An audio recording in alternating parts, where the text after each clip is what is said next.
የመንፈስ ፍሬዎች የግብጽ ኦርቶዶክስ ተዋሕዶ ቤተክርስቲያን ፓትርያርክ ብፁዕ ወቅዱስ አቡነ ሺኖዳ ሳልሳዊ እንደጻፉት የያዕቆብ ሰንደቁ እንደተረጎመው ባለፈው ምዕራፍ 1 እና ምዕራፍ 2ን ይዤላችሁ መጥቼ ነበረ። ዛሬ ደግሞ ምዕራፍ 3ን ወደ እናንተ ይዤላችሁ መጥቻለሁ። ሰብስክራይብ እያደረጋችሁ ቤተሰብ መሆናችሁን አትርሱ።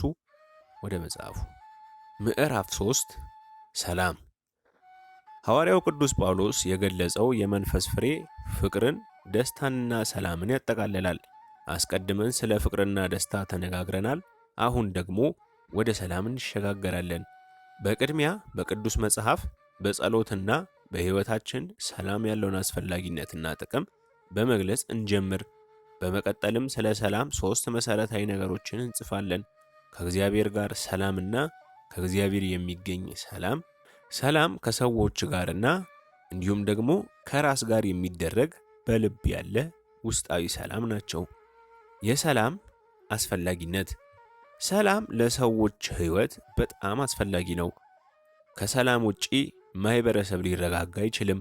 በጸጥታ የሚኖር ሰው የለም፣ አይኖርም። ስለዚህ ሰላም የሁሉም መንግስታትና ብሔሮች ፍላጎት ነው። ያለ ሰላም በጸጥታ ሊኖሩ አይችሉምና ያለ እርሱ ዓለም በሙሉ በዱርነት ሕግ ስር የምትተዳደር ትሆናለች። እግዚአብሔር ሰላም እንዲኖረን ይፈልጋል፣ እርሱንም ሰጥቶናል። ጌታችንና መድኃኒታችን ኢየሱስ ክርስቶስ ለደቀ መዛሙርቱ ሰላምን እተውላችኋለሁ፣ ሰላሜን እሰጣችኋለሁ፣ ልባችሁ አይታወክ አይፍራም ብሏቸዋል። ይህ የወንጌል ክፍል በየዕለቱ በሦስተኛው ሰዓት ጸሎት የምንጸልየው ነው። በዚህም ምክንያት ስለ ሰላም ራሳችንን እንድናሳስብ ያደርገናል። ልባችንም መሰናክል አይገጥመውም ወይም አንፈራም። ሰላም ለቅዱሳን መላእክት በጌታችን ልደት ዕለት ክብር ለእግዚአብሔር በአርያም ይሁን ሰላምም በምድር እያሉ የዘመሩት መዝሙር ነው። በሥርዓተ ቅዳሴም ጊዜ ሰላም ለሁላችሁ ይሁን የሚለው ቃል በሚቀድሰው ካህን ቅዳሴው እስኪያልቅ ድረስ ብዙ ጊዜ በተደጋጋሚ የሚሰጥ ቡራኬ ነው። ካህኑ በእያንዳንዱ በቤተ ክርስቲያን የአምልኮ ጸሎት መጀመሪያ ላይ፣ በንስሐ ጸሎት መጀመሪያ ላይና በቅዳሴ ውስጥ ብዙ ጊዜ ይህንን ቃል ይለዋል። ካህኑ ሰላም በሁሉም ምዕመናን ልቡና ውስጥ እንዲሆን ይጸልያል። ያለ እርሱ ሰዎች በሕይወታቸው ውስጥና ከሌሎች ጋር በሚያደርጓቸው ስምምነቶች ውስጥ ዋናውን መሠረታዊ ነገር ያጣሉና። ዳግመኛም ሰላም በሰዎች መካከል ያለ ዕለታዊ ሰላምታ ነው። ይህ ሰላም ከጌታና ከመላእክቱ የሚመጣ የሚፈስ ነው። ጌታ ከትንሣኤው በኋላ ሁለቱን ማርያም ባገኛቸው ጊዜ ሰላምን ሰጣቸው። ደቀ መዛሙርቱ ተሰብስበው በነበሩበት በመምጣትም ሰላም ለእናንተ ይሁን ብላቸዋል። ይህ ቃል በዮሐንስ ወንጌል ምዕራፎች ውስጥ በ3 ጊዜ ተደጋግሟል።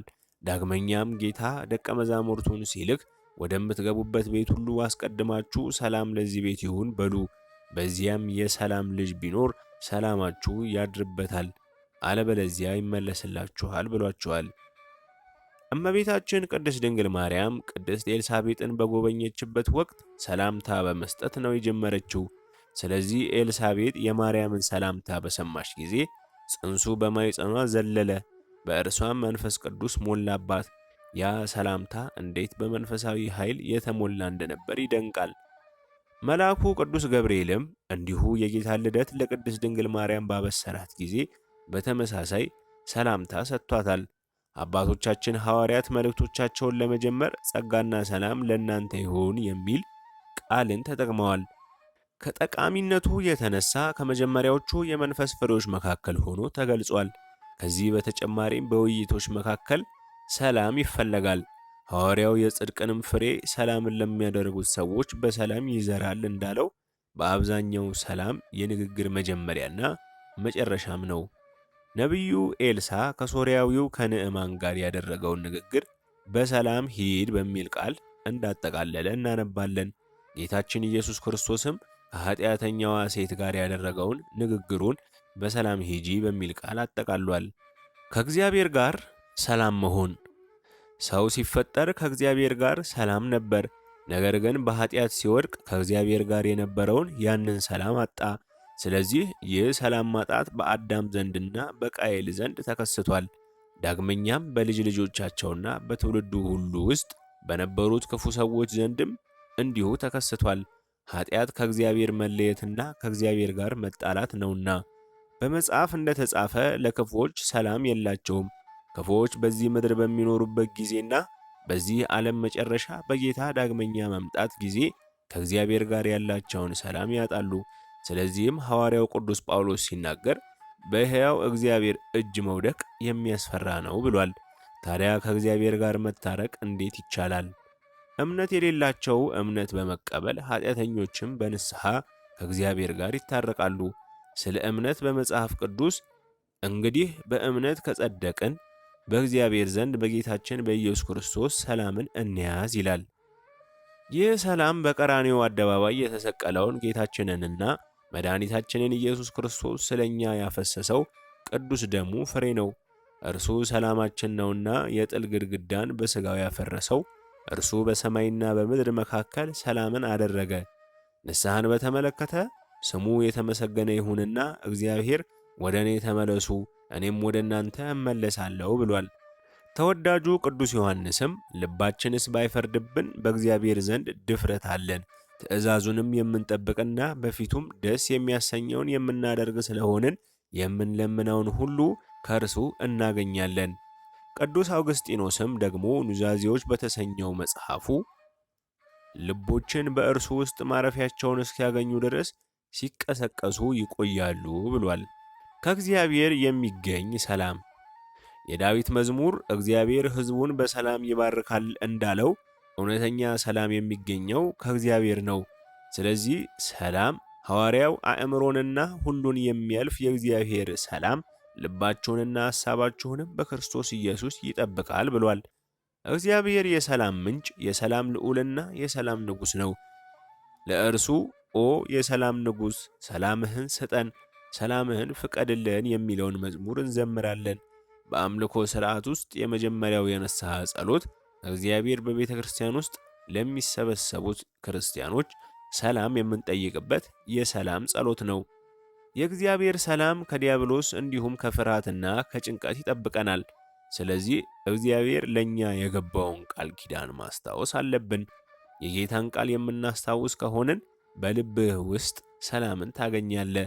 እነሆ በእጄ መዳፍ ቀርቻለሁ፣ ከራሳችሁ አንዲት ጠጉር እንኳን አጠፋም ይላል።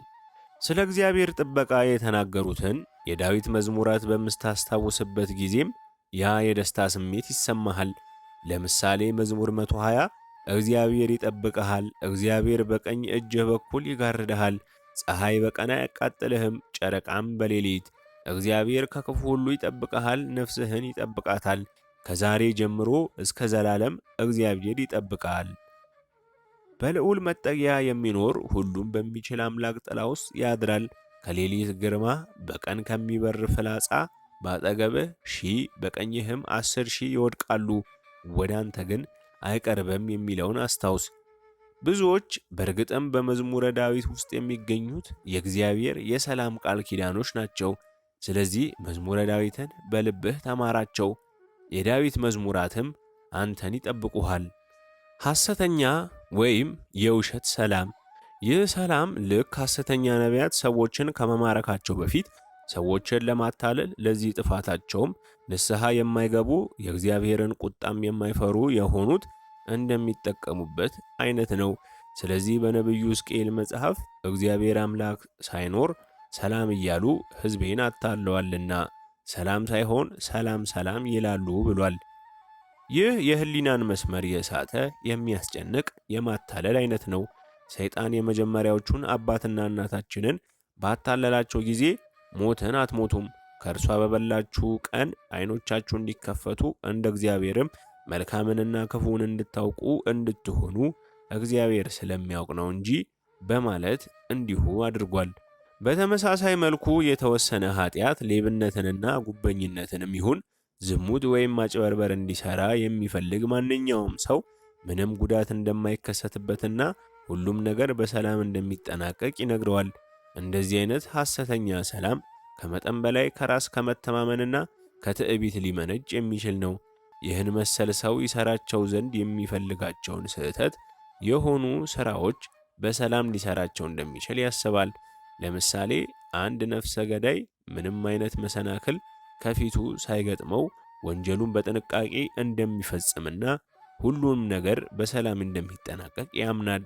ይህ ሁሉ በአንድ ሰው የራሱ የማሰብ ችሎታ በዲያብሎስ በመጥፎ ጓደኛ ወይም ገፋፊ ምክንያት በዚያ ሰው ላይ ሊገለጽ የሚችል ሐሰተኛ ደስታ ነው። ከሰዎች ጋር ሰላም መሆን። ሰብስክራይብ እያደረጋችሁ ሐሳብ አስተያየታችሁን ኮሜንት ላይ ጻፉልኝ። ለምትወዷቸው ማጋራታችሁን አትርሱ። ሰላም፣ እግዚአብሔር ከሁላችን ጋር ይሁን። ይቆየን።